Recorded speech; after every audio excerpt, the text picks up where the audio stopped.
అందరికీ నమస్తే అండి. భా భారత్ అండ్ పాకిస్తాన్ రెండు దేశాల మధ్య తీవ్రత పెరుగుతోంది. మాటల తీవ్రత పెరుగుతోంది. సో ఇండియా ఏమో ఖచ్చితంగా ప్రతీకారం తీర్చుకుంటాం, మా రక్తం మరుగుతోంది అని ప్రధానమంత్రి నరేంద్ర మోదీ గారు నిన్న చెప్పారు. ఖచ్చితంగా 100% ప్రతీకార దాడి అయితే ఉంటుంది.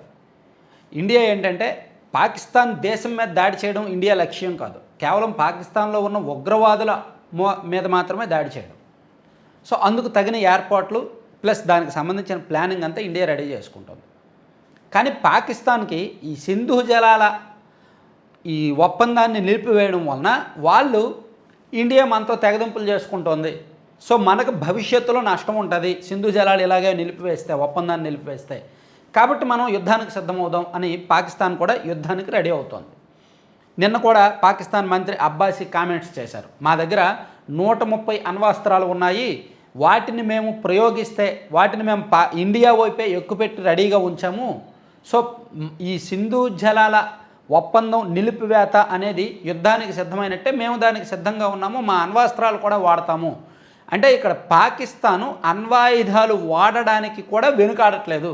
వాళ్ళు యుద్ధానికి రెడీగా ఉన్నారు, అవసరమైతే అణుయుద్ధం చేయడానికి కూడా రెడీగా ఉన్నారు. అయితే మొత్తం ఓవరాల్గా గడిచిన 24 గంటల్లో ఏం జరిగింది, సో అణ్వాస్త్రాలు ఎవరి దగ్గర ఎన్ని ఉన్నాయి అనేది ఒక సింపుల్గా మనం చూసుకుంటే లాస్ట్ 24 అవర్స్లో ఇండియాకి పాకిస్తాన్కి మధ్య ఈ ఉద్రిక్తతలు ఇవన్నీ చూసుకుంటే వాళ్ళు ఆదివారం వరకు టైం ఇచ్చింది ఇండియాలో ఉన్న పాకిస్తానీయులు అందరూ కూడా పాకిస్తాన్ వెళ్ళిపోవాలి అని. సో దానిలో భాగంగా చాలామంది ఆల్మోస్ట్ అందరూ వెళ్ళిపోయారు. కానీ కొన్ని చోట్ల ఇండియన్స్ని పెళ్లి చేసుకున్న పాకిస్తాన్ వాళ్ళు ఉన్నారు. వాళ్ళందరూ కూడా ఇక్కడ సెటిల్ అయిపోయారు. అటువంటి వాళ్ళు కూడా పౌరసత్వం చూస్తున్నారు. పౌరసత్వం చూసి పంపించేస్తున్నారనమాట. ఇప్పుడు నిన్న ఒక సరిహద్దు దగ్గర, ఎక్కడంటే ఎగ్జాక్ట్లీ సరిహద్దు ప్రాంతం కూడా చూసుకుంటే అటారీ వాఘా సరిహద్దు ఉంది కదా, అక్కడ ఒక మహిళ పాకిస్తాన్ వెళ్లకుండా సైన్యం నిలిపేసింది.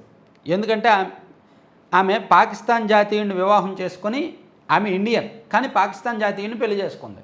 సో పిల్లలతో కలిపి తిరిగి వెళ్ళిపోతుంటే ఆమెను అడ్డుకున్నారు సైన్యం. కానీ ఆమె పిల్లలకు పాకిస్తాన్ పౌరసత్వం ఉండడం, భర్తకు పాకిస్తాన్ పౌరసత్వం ఉండడంతో ఇంక తప్పనిసరి పరిస్థితుల్లో ఆమెను పంపించేశారు. సో అలాగే మన రాష్ట్రంలో కూడా ఎక్కడ మదనపల్లిలో పాకిస్తాన్ వాళ్ళు కొంతమంది ఉన్నట్టు గుర్తించారు. అయితే వాళ్ళు ఇప్పుడు కొత్తగా వచ్చిన వాళ్ళు కాదు, ఇక్కడ వాళ్ళని పెళ్లి చేసుకొని ఇక్కడే సెటిల్ అయ్యారు. అలా కొన్ని ఇన్సిడెంట్లు ఉన్నాయన్నమాట. సో కొత్త కోణాలు, అంటే కొత్తగా ఎక్కడెక్కడ సెటిల్ అయిన వాళ్ళ అన్ని వివరాలు కూడా బయటకు వస్తున్నాయి. సో మరోవైపు సరిహద్దుల్లో ఎల్ఓసి దగ్గర కాల్పులు వరుసగా 3వ రోజు కూడా కాల్పులు జరిగాయి. సో ఎల్ఓసిలోని టూట్మారి గాలి మరియు రాంపూర్ సెక్టార్లలో నిన్న రాత్రి కూడా చిన్న ఆయుధాలతో పాకిస్తాన్ కాల్పులు జరిగింది. అట్ ద సేమ్ టైం భారత సైన్యం కూడా ఎదురు కాల్పులు జరిపింది. దీనిలో స్వల్ప గాయాలయ్యాయి తప్ప ఎవరూ కూడా ప్రాణ నష్టం అనేది లేదు. ఇప్పటి వరకు 3 సార్లు పాకిస్తాన్ కాల్పులు జరగడం, దానికి భారత సైన్యం ఎదురు కాల్పులు జరపడం జరిగింది. ప్రాణ నష్టం అయితే లేదు, ఎవరు చనిపోలేదు. ఇక మరోవైపు కీలకమైన అంశం ఏంటంటే ఈ ఉగ్రదాడి, పహల్గాం ఉగ్రదాడి, ఆ ఘటన మొత్తం ఒక ఫోటోగ్రాఫర్, ఈ ఉగ్రదాడి ఎప్పుడైతే ప్రారంభమైందో ఇమీడియట్గా ఒక ఫోటోగ్రాఫర్ అక్కడ నుంచి పారిపోయి దూరంగా వెళ్ళి తన కెమెరా పట్టుకొని వెళ్ళి ఒక చెట్టు ఎక్కి చెట్టు నుంచి జూమ్ చేసి ఆ వీడియో మొత్తం తీశాడంట, వీడియో ప్లస్ ఫోటోలు. ఇప్పుడు ఈ దర్యాప్తులో అవే కీలకం కాబోతున్నాయి. ఈ దర్యాప్తు మొత్తం ఎన్ఐఏ కంట్రోల్లోకి వెళ్ళింది. సో ఎన్ఐఏ ఆ ఫోటోగ్రాఫర్ ఇచ్చిన సాక్ష్యాలు, ఆధారాలు తీసుకొని దర్యాప్తు చేస్తున్నారు. అయితే భద్రతా కారణాల రీత్యా ఆ ఫోటోగ్రాఫర్ ఎవరు అనేది బయటకు రిలీజ్ చేయట్లా, ఎందుకంటే అది చాలా ముప్పు ఉంటుంది అతనికి. కాబట్టి అతని వివరాలు ఏవి బహిర్గతం కాకుండా అతను ఇచ్చిన సాక్ష్యాలు ఇవన్నీ కూడా ఎన్ఐఏ పరిశీలిస్తోంది. ఇక మరోవైపు ఒకవేళ యుద్ధం అంటూ వస్తే, భారత్కి పాకిస్తాన్కి యుద్ధం వస్తే మేము పాకిస్తాన్కి పూర్తిగా అండగా ఉంటాం అని చైనా బహిరంగంగానే సపోర్ట్ చేసింది. అయితే అమెరికా మాత్రం డొనాల్డ్ ట్రంప్ అధికారికంగా ఏమీ చెప్పలా మేము ఇండియాకి అండగా ఉంటాము అని. కానీ అక్కడ FBI అధికారులు కావచ్చు, కొంతవరకు ఇండైరెక్ట్గా సిగ్నల్స్ వస్తున్నాయి, ఒకవేళ యుద్ధం వస్తే మేము భారతదేశానికి సపోర్ట్గా ఉంటామని. సో చైనా పాకిస్తాన్కి సపోర్ట్ చేసేంత స్వేచ్ఛగా బహిరంగంగా అమెరికా కానీ రష్యా కానీ ఇండియాకు సపోర్ట్ చేయకపోవచ్చు. ఆ విషయంలో 1-2 ప్రపోజల్స్ అవన్నీ జరుగుతున్నాయన్నమాట. సో ఇక్కడ మరో కీలకమైన అంశం కూడా మనం ప్రస్తావించుకోవాలి. నిజంగా అణ్వాస్త్రాల పరిస్థితి ఏంటి? పాకిస్తాన్ దగ్గర ఎన్ని అణ్వాస్త్రాలు ఉన్నాయి? యుద్ధం వస్తే అణ్వాయుధాలు వాడితే ఎంత నష్టం జరుగుద్దో అందరికీ తెలుసు. సో ఇప్పుడు ప్రపంచవ్యాప్తంగా చూసుకుంటే అణ్వాయుధాలు ఎక్కువగా ఉన్న దేశం అమెరికా. వాళ్ళ దగ్గర దాదాపుగా 5244 అణ్వాయుధాలు ఉన్నాయి, వార్ హెడ్స్ ఉన్నాయి. ఆ తర్వాత చైనా సెకండ్ ప్లేస్లో ఉంది.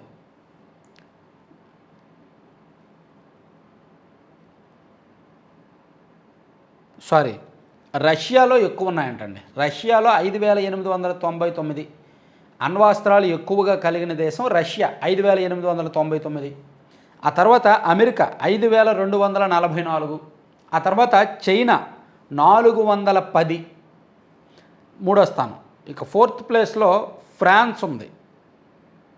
ఇది 290 ఉన్నాయంట ఫ్రాన్స్ దగ్గర అణ్వాస్త్రాలు. ఇక బ్రిటన్ 5వ స్థానంలో ఉంది, 225 ఉన్నాయి. బ్రిటన్ తర్వాత స్థానంలో పాకిస్తాన్ ఉంది. పాకిస్తాన్ దగ్గర 175 వరకు అణ్వాస్త్రాలు ఉన్నాయి అనేది ఒక లెక్క. 2024 జూన్ నాటికి లెక్క ఇది. సో ఇక ఇండియాలో 2021 నాటికి 125 ఉండేవి అణ్వాస్త్రాలు. ఇండియాలో నిజానికి మొదటి నుంచి అణ్వాస్త్రాలు లేవు. భారతదేశం ఏమీ అణ్వాస్త్రాలు సమకూర్చుకోవాలి. కానీ ఎప్పుడైతే చైనాతో ఇటు సరిహద్దులో చైనాతో యుద్ధ మేఘాలు, సరిహద్దు విషయంలో కొన్ని గొడవలు ఉండడం, ప్లస్ పాకిస్తాన్తో గొడవలు ఉండడం, సో అందుకని మనం కూడా సరిహద్దులో ఉన్న దేశాలతో ముప్పు ఉంది కాబట్టి ఎప్పటికైనా తప్పదు అని ఇండియా కూడా గడిచిన కొన్ని సంవత్సరాల నుంచి అణ్వాస్త్రాలను సిద్ధం చేసుకుంటూ వస్తోంది. కాబట్టి ఇప్పుడు భారత్ దగ్గర 164 వరకు అణ్వాస్త్రాలు ఉన్నాయి, సిద్ధంగా ఉన్నాయి అనేది ఒక లెక్క, అనఫీషియల్ లెక్క. దీనికి సంబంధించి అఫీషియల్గా మా దగ్గర ఇన్ని ఉన్నాయని ఎవరూ చెప్పరు. కానీ అనఫీషియల్గా ఒక నేషనల్ మీడియా, ఇంటర్నేషనల్ మీడియా లెక్కల ప్రకారం అయితే మాత్రం పాకిస్తాన్ దగ్గర 170, ఇండియా దగ్గర 164 ఉన్నాయి అనేది ఒక లెక్క. ఇండియా ఏంటంటే ఎప్పటికప్పుడు పెంచుకుంటుంది. లాస్ట్ ఇయర్ ఒక 6 తీసుకొచ్చారంట. అలాగే ఆ తర్వాత ఇజ్రాయెల్ 90 ఉన్నాయంట ఇజ్రాయెల్ దగ్గర. తర్వాత ఉత్తర కొరియా 30 ఉన్నాయంట ఉత్తర కొరియాలో. సో ఇది మొత్తం అణ్వాస్త్రాలు ఎక్కువగా ఉన్న దేశం. సో ఇక్కడ యుద్ధం అంటూ జరిగితే ఈ అణుయుద్ధం వరకు వెళ్ళే అవకాశం ఉండదు. ఎందుకంటే యుద్ధాల్లో ఎండింగ్ పాయింట్ అది. ఇంకా అది యుద్ధ తీవ్రత భీభత్సంగా భారీగా ఉంటుంది అన్నమాట. సో అక్కడ వరకు వెళ్ళదు. సరిహద్దుల్లో కాల్పులు, బలగాల మొహరింపు అక్కడ వరకు ఉంటుంది. అది జరిగిన తర్వాత ఒకవైపు చర్చలు మొదలవుతాయి. ఎందుకంటే ఒక దేశం ఖచ్చితంగా యుద్ధం వస్తే ఒకరు గెలవాలి, ఒకరు ఓడిపోవాలి, అది ఖచ్చితం. కొంత షార్ట్ టైంలో జరగవచ్చు, లేదా లాంగ్ టైంలో జరగవచ్చు.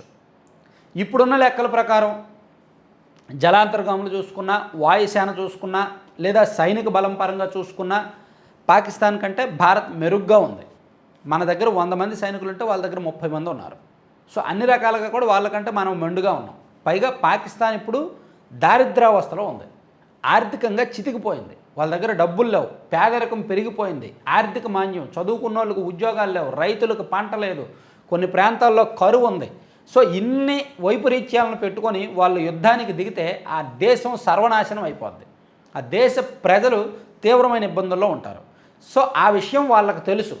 తెలిసినప్పటికీ వాళ్ళు ఏం చేస్తారంటే కేవలం మాటలతో రెచ్చగొడతారు. మేము మాటల్లో అయినా మేము పై చేయి సాధించాలి. చూడండి కొన్ని సినిమాల్లో డైలాగులు మనం చూస్తాం, భారీ భారీ సినిమాటిక్ డైలాగులు ఉంటాయి కదా విలన్ల నుంచి. ఆ టైప్లో పాకిస్తాన్ నుంచి డైలాగులు మాత్రమే వస్తాయి. పాకిస్తాన్ మంత్రి తీసుకున్నా, పాకిస్తాన్ అధికారులు చూసుకున్నా ఊరికే డైలాగులు కొడతారు తప్ప నిజంగా వాళ్ళు యుద్ధానికి సిద్ధం అవ్వరు. వన్స్ యుద్ధం అంటూ మొదలైతే వాళ్ళే వెనకడుగు వేయాల్సి వస్తుంది, వాళ్ళే చర్చలకు ముందుకు రావాల్సి వస్తుంది. సో వాళ్ళు మేబీ చైనా అండ చూసుకొని కొంత రెచ్చిపోతారు. కానీ చైనా కూడా పూర్తి స్థాయిలో సపోర్ట్ ఇస్తుందో లేదో డౌటే. చైనా కూడా కొన్ని అప్లికేషన్స్ ఉంటాయి కాబట్టి ఇతర దేశాలతో. సో అందుకని పాకిస్తాన్కి ఇండియాకి మధ్య యుద్ధం వస్తే మాత్రం పాకిస్తాన్ రూపురేఖలు మారిపోతాయి. ఆ విషయం వాళ్ళకు తెలుసు అన్నమాట. Thank you.